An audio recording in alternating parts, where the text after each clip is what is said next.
Boa noite, comissão, tudo bem?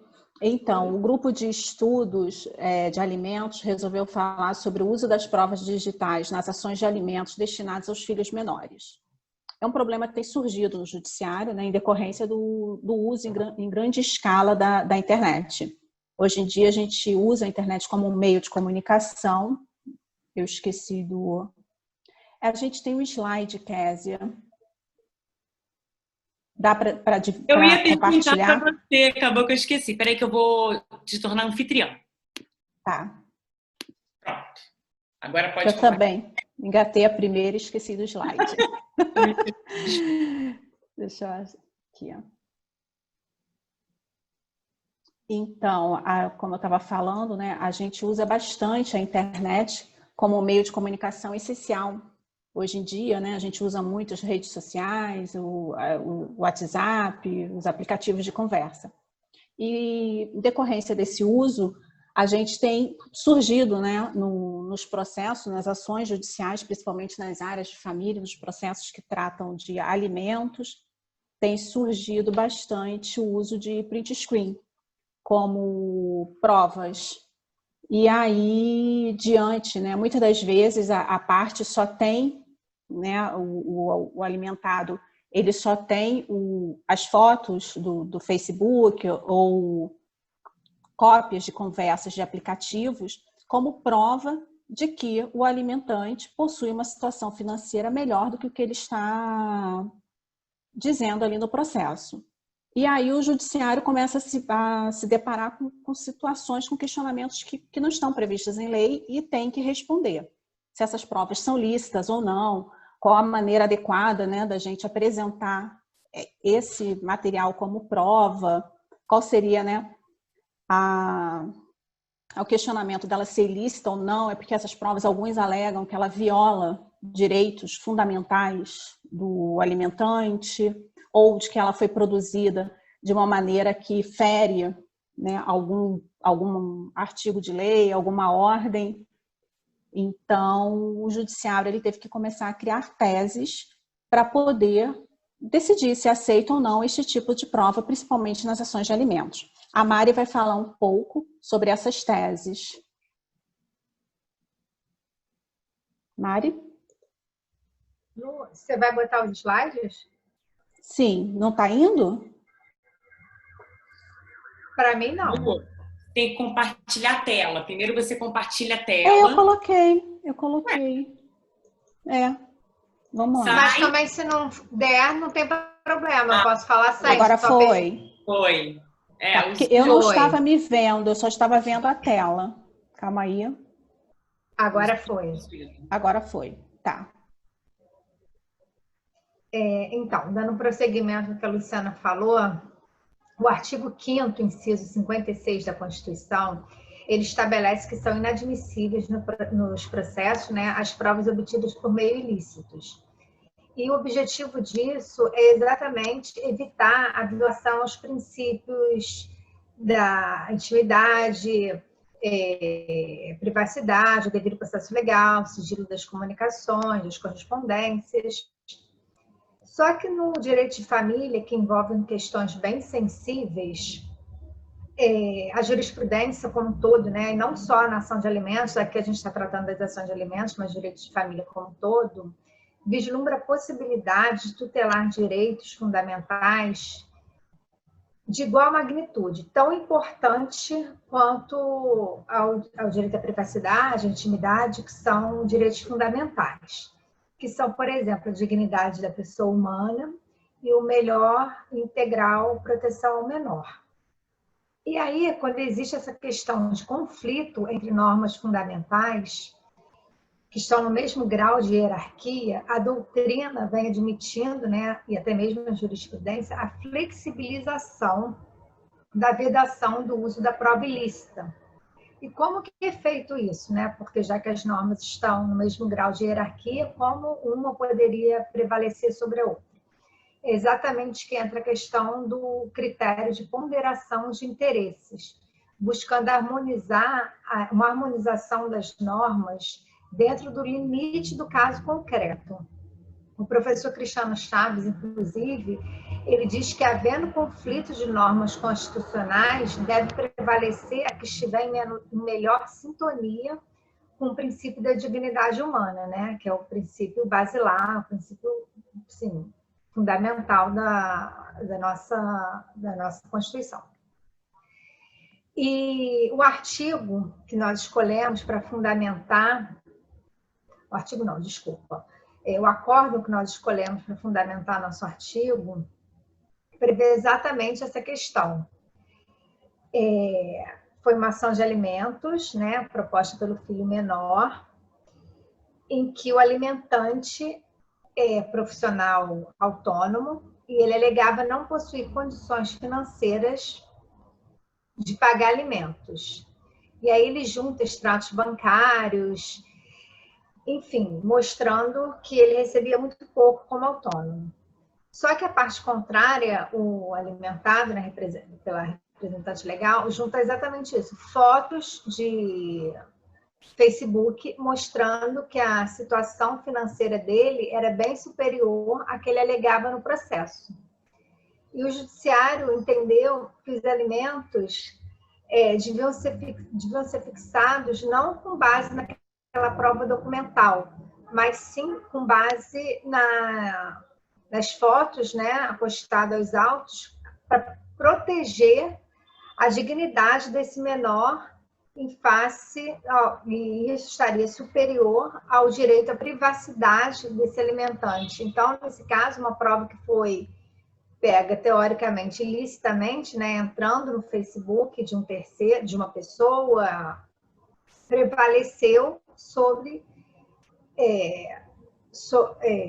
a prova pega ilicitamente prevaleceu sobre essa questão do direito à privacidade daquele alimentante.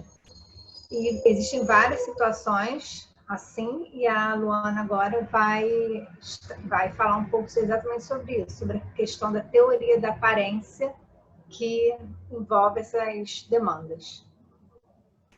Olá, pessoal, boa noite. Então, vou falar um pouquinho para vocês sobre a teoria da aparência.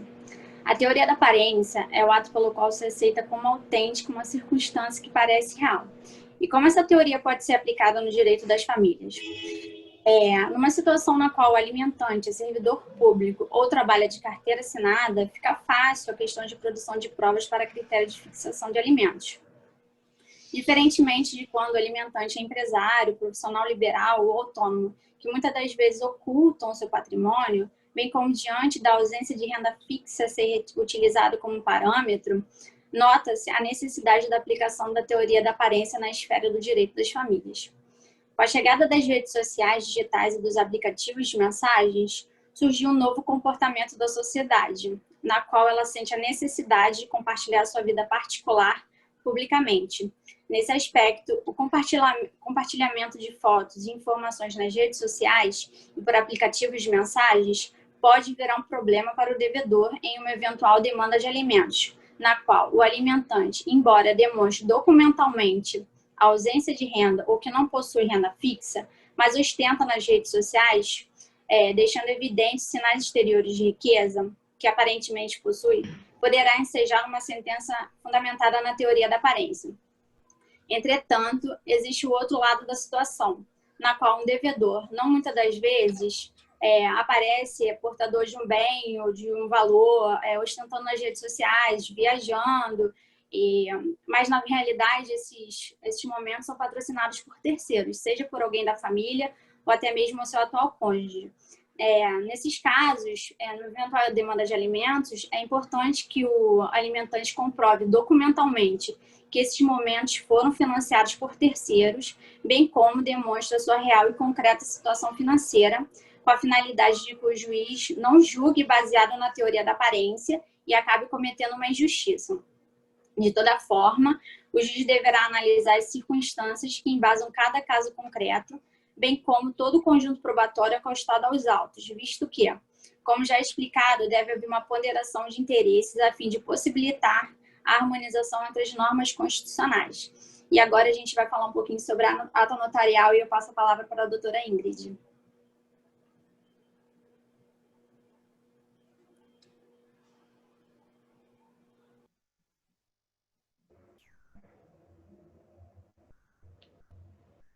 Microfone, Ingrid.